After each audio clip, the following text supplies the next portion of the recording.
Good morning, everyone. It is Thursday, the 28th of January. Today, in the life of the Anglican Church, we remember a great man of faith, a teacher of the faith, Thomas Aquinas. He lived in, I think it was Belgium and France, or Italy and France. He died in the year 1274. He has gone down in the history of the Church as one of the geniuses who had realized the existence of Jesus and given his life to follow his Lord. He was, in the eyes of those around him, undoubtedly a genius. And in fact, still to this day, people read his works. It forms the foundation of so much of our theology, not because one blindly follows him, but because one realizes what he wrote and thought and understood in those years, so many centuries ago, is still valid to this day. No one has proved him or found anything in his writing to be wrong. So undoubtedly a genius, a great teacher of the faith. Many of his works, theology, philosophy, and hymns are still used today, especially some of those hymns, especially that around the celebration of the Eucharist. But there is one other thing that stands out about him, and many scholars say that this perhaps is the true foundation of his genius, and that is his relationship with his Lord. He had a deep personal relationship with God. He spent so much of his time in prayer. Now, not the kind of cerebral prayer that you and I might involve ourselves in, where the more we talk and the louder we talk and the faster we talk, somehow we think the better our prayer.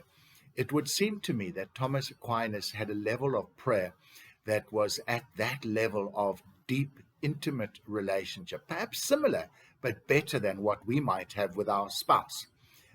I could have a long cerebral conversation with a doctor or a lawyer or an engineer or somebody who knows something that I find interesting.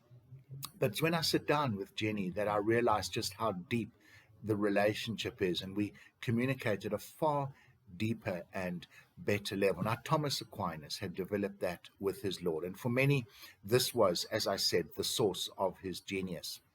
But here's an interesting thing. Shortly before his death in 1274, he wrote before his death, obviously, but after this event, he had an incredible vision and experience of being with the Lord, an experience of being perhaps in heaven itself. It's a very rare event, although when you read the books of modern Pentecostal pastors, they all seem to go to heaven on a rather regular basis. I doubt that very much. Thomas Aquinas had this incredible vision, and he wrote afterwards that for all the teaching and the understanding of theology that he has, he realizes how inadequate it is when compared to the real truth of knowing Jesus and seeing him literally face to face and experiencing God in eternity, in heaven. Now that is what awaits all of us who are Christian, who have given our lives to the Lord. And Thomas Aquinas said this was such an incredible experience, and he realized that the words and the ability to write, which he undoubtedly had this incredible genius at, was still so inferior and inadequate that there was no way he could properly, adequately capture what he experienced. And so profound was that experience that he actually, from that very moment, stopped writing. He never wrote again. He died shortly thereafter, but it struck me, these comments of his. And here's the takeout that for me is so relevant, and I share with you.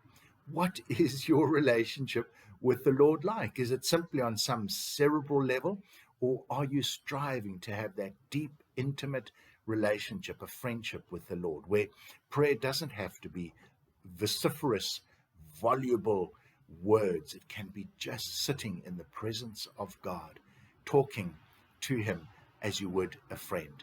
That seems to be the source of Thomas Aquinas' genius. That seems to me to be what God would want, Jesus would want with every single one of us. Friends, What is the relationship that you have with the Lord? God bless. We might not chat tomorrow. I have a very early appointment. I need to travel through to Pretoria, and I doubt that I will get the time. I will try, but if not, we'll chat again next week. God bless.